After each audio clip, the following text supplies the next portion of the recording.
2005 को 3 युवा इंजीनियरों Chad Hurley, Steve Chen and Jawed Karim ने की थी।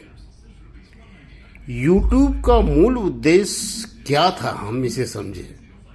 यूट्यूब का मुख्य उद्देश्य है सभ्यता के इस युग में जो सत्य है, जो आचरण बनाता है, उस शिक्षा को लोगों को वीडियो के माध्यम से साझा करने, देखने के लिए, सुनने के लिए, समझने के लिए और अमल कर अनुभव लेने का आसान प्लेटफॉर्म को स्थापित करना है। दुनिया की जानकारी, कहानियाँ, अनुभव और शिक्षा को सबके लिए मुफ्त में त्वरित गति से उपलब्ध कराना है। ये रहा इसका मुख्य उद्देश्य था। ऐसे विषयों को सामने लाना जिन्हें मुख्य धारा मीडिया नहीं दिखा पाती, जैसे स्थानीय मुद्दे, मानव हाथी द्वंद्व, मानव वन्य प्राणियों की से शिक्षा के अभाव से उत्पन्न समस्याएं, सांस्कृतिक विचार, पारिवारिक समझ, सामाजिक समझ की शिक्षा और भटकते हुए पीढ़ियों के सदस्यों को सही रास्ता दिखाना। आज यूट्यूब दुनिया का सबसे बड़ा लर्निंग और अवेयरनेस प्लेटफॉर्म बन चुका है। वनों एवं वन्य प्राणियों की सुरक्षा के लिए ग्रामीणों तक पहुंचाने में, शिक्षा को पहुंचाने में यूट्यूब कितना सफल है, इसको समझते हैं तो यह सफलता का प्रतिशत 75% से 85% प्रभावशीलता दिखाता है।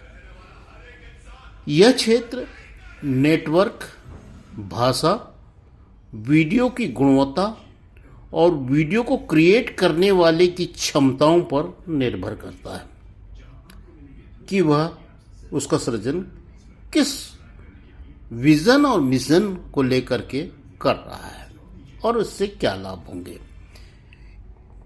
क्यों यूट्यूब इतना प्रभावी है, इसको समझते हैं। विज्ञान ने त्वरित प्रगति की, स्मार्टफोन बने, इंटरनेट की सुविधाएं गांव-गांव तक पहुंची। आज ग्रामीण भारत में 80% तक लोग यूट्यूब का उपयोग करते हैं। दृश्य माध्यम से जब तकनीकी जानकारियां दी जाती है तो लोगों को बहुत जल्दी ग्रास्प हो जाती है, माने उसको अवशोषित कर लेते हैं। हाथी, भालू, बाघ, सांप या कोई भी वन्य प्राणी हो, इसका व्यवहार कैसा होता है, उसके भाव कैसे होते हैं, उसके जीवन के लिए जो 5 तत्व है, भोजन, पानी, शेल्टर और कॉरिडोर, भौतिक कॉरिडोर, और 5वां है एक समझ का कॉरिडोर, जिसको कि मन का कॉरिडोर बोलते हैं। स्थानीय भाषा में वीडियो अत्यधिक प्रभावशाली होते हैं।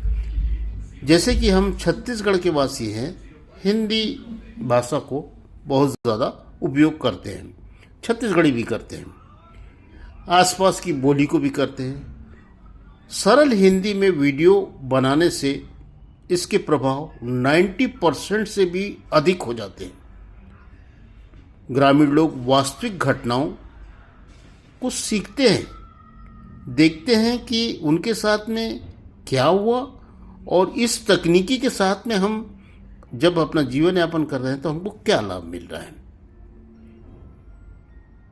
वन्य प्राणियों के विचरण के क्षेत्रों में अंचल वासियों को दिखाए जा रहे विषय जो तकनीकी आधार पर सीधे ग्रहण कर आपस में विचारों के आदान प्रदान कर उन्हें स्वावलंबी बनाते हैं। यदि आप दिखाएं हाथी क्यों आता है, उनकी जो रुचि है, दिलचस्पी बढ़ जाती है। उनके व्यवहार को कैसे पढ़ें, टकराव को कैसे रोकें, सुरक्षित दूरी क्या है और क्यों आवश्यक है, और कैसे ये वन्य प्राणी हमारे जीवन से प्राचीन काल से जुड़े हुए हैं। वन विभाग का सहयोग कैसे ले, सरकार जो कि उन्हीं का तंत्र है, ग्रामीणों का तंत्र का एक भाग है, उसका सहयोग कैसे ले और उसी तंत्र को कैसे हम सहयोग दें, बड़ी जल्दी सीख लेते हैं। तो यह शिक्षा तुरंत असरकारी होती है। यूट्यूब दही जमाने जैसा प्रभाव देता है, धीरे धीरे परंतु गहरा, और उसी से मक्खन बनता है।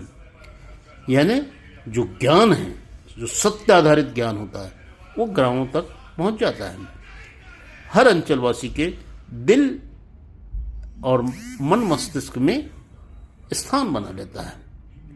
तो इसी को कहते हैं हर दिल शिक्षा, वन्य प्राणी से संबंधित शिक्षा जरूरी है।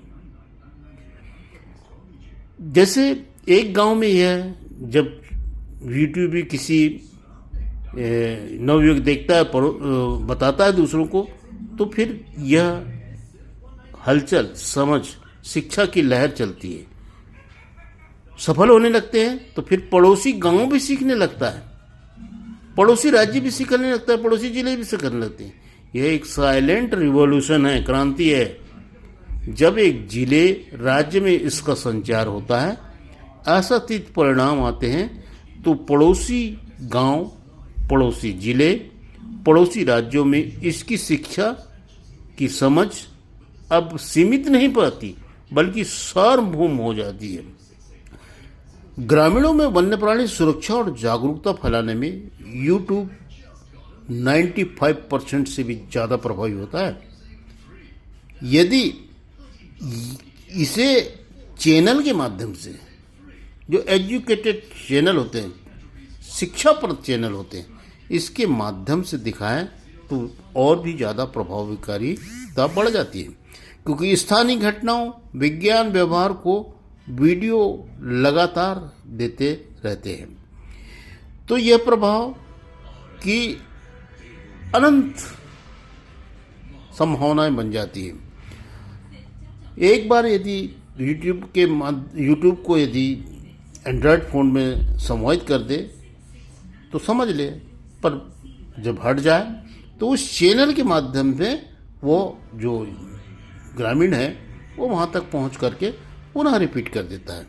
वैसे तो इस प्रकार की जानकारियों को एक ब्लड सर्कुलेशन जैसे शिक्षा सर्कुलेशन के रूप में बार बार दिखाते रहना चाहिए, जिससे कि हर मनुष्य के दिल और दिमाग में इसका संचरण होते रहे और उनसे वातावरण, पूरे वातावरण से, चाहे आंतरिक वातावरण हो, चाहे बाहरी वातावरण हो, चाहे पारिवारिक वातावरण हो, चाहे सामाजिक वातावरण हो, उसमें सत्य को समझ लेंगे, आडंबर से मुख मोड़ लेंगे और सत्य को आकर के जो स्वामी विवेकानंद जी जो संदेश देते थे, उस संदेश का मूर्त रूप हमें दिखना पड़ लगेगा फील्ड पे।